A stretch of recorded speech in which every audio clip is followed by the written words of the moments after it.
Hi, my name is Darren, and this will be my leadership presentation on my philosophy of leadership. So, I'm just going to talk about what I think a leader should be and what I learned about it in this class. So, one of the biggest things I think I learned from this class was about servant leadership. That wasn't something I had thought a lot about before, but I've kind of experienced it as well, so that's something that's really struck home to me.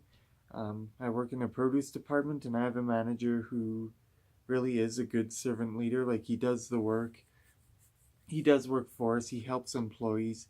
So I think that's one thing that's really important when it comes to leadership and this sort of thing.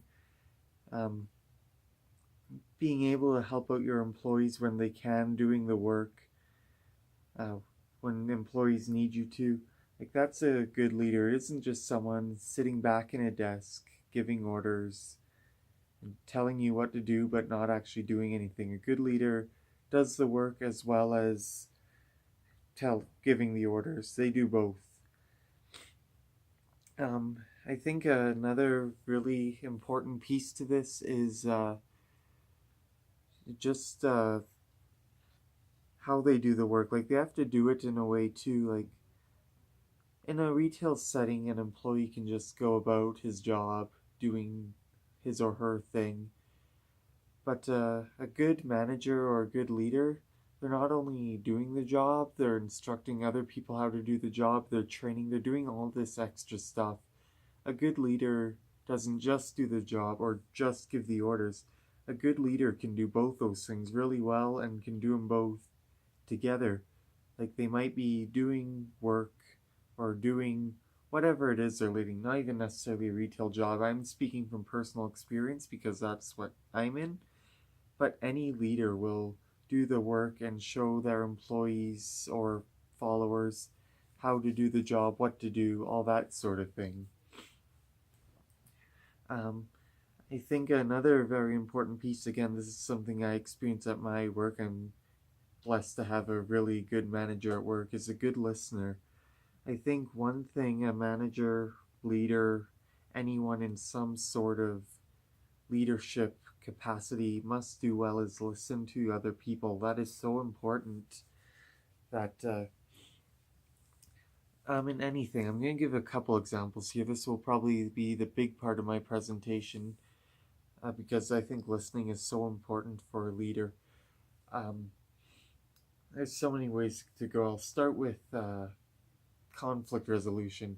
If an employee, follower, whatever, comes to a leader of any sort and says there's a problem in the department among staff, among others, staff or managers or whatnot, there's a fight, there's an argument, there's some sort of chaos happening. A good manager must listen to that. Um, you need to listen to what's going on, what's being said, and the second part of this is they need to be a conflict resolver. Excuse me. They need to listen to what their employees are saying, and they need to be able to understand what the issue is, understand the steps to take it, and resolve it. That's what a good leader will do. Um, there's some people that just sit there and might shrug it off, ignore it. That's not the that's not what a good leader does either. A good leader doesn't ignore this sort of thing because either one of two things are true here. Either there actually is a problem among that leader's followers that he or she needs to resolve, and a good leader will figure out what the issue is and resolve it. They'll listen to their employees, their followers, they'll figure out what's going on and figure out what the next steps to take are. The other possibility here is people are just being negative for the sake of it. That happens. Um, a good leader or manager cannot allow that to happen either.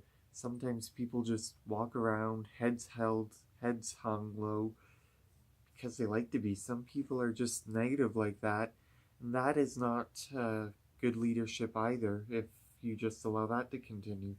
So if someone comes to a leader with a problem, there either actually is a problem, which in that case the manager should go direct to the manager or leader, should go resolve that problem directly, or people are just spreading negativity for no good reason, which is in of itself another problem. Excuse me.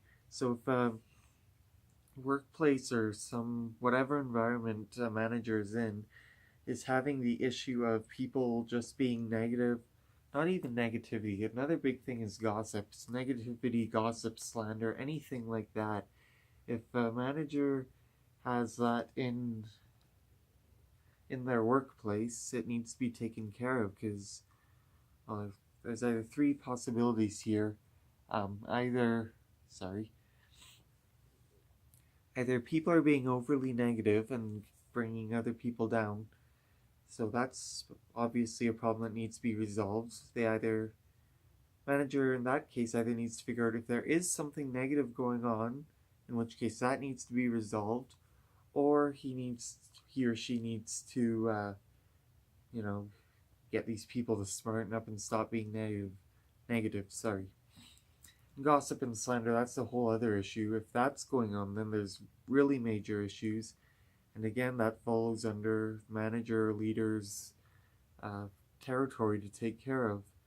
Because people being negative is one thing, but if you have people gossiping about each other or saying untrue things to be hurtful to each other, that's a whole other issue. And that also needs to be taken care of if that's what's going on. So this all goes back to listening. So manager first needs to listen to what people are saying, figure out if it's true, and through their listening, if it's true, deal with that issue. Or if they listen and figure out whatever is being said isn't true, then there's a whole other problem to be taken care of there. Also on listening, this is another point now. Not only listening to conflict or resolving conflict or whatnot, but listening to other people's voices. Quite often in company, there's decisions that need to be made, and certain voices might overpower other voices. There's always those people in the room that, for whatever reason, whether it's because they're loud, whether it's because they have a big personality or whatnot, that always get noticed more. Sure, those people might, a lot of them probably do know what they're doing, but quite often there's other people in these meetings who might be more reserved, more quiet, with good ideas as well, who don't get as much attention paid to. A good manager needs to listen to everyone, the big personalities as well as the more reserved people, and a good manager should give those more reserved people a voice in whatever decision is being made as well. Because these meetings will have sometimes 12 people on a board. If there's only 3, 4, 5 people who are being heard, then what's the point? A good manager needs to listen to the whole staff. All the staff has ideas, and a good manager will get input from everyone. This was actually covered in class, and I don't remember what reading it was, but some managers and some companies have found ways to silently get opinions and ideas from the quieter or reserved people, and it's actually helped out quite a bit. So yeah, those were my two big things for my leadership philosophy. A leader should be a servant leader, and they need to be a really good listener on multiple levels, as I discussed. For me personally, this is big. As a trainer, you need to be a servant leader in that you can do things for your clients, program design, anything like that for the clients. You need to be able to listen to the clients really well, figure out what they want, what they need you to do. Because if you're just off, make it all about you, you're not going to know what the client wants, and you're going to push these things onto the client, which might not be the best for them. So if you listen to what the client wants, like a good leader should, you're going to get a proper program, a better program, and you're more likely to be friends with the client. So servant leadership and listening, those are my two big things for leadership philosophy, and I hope you enjoyed my presentation.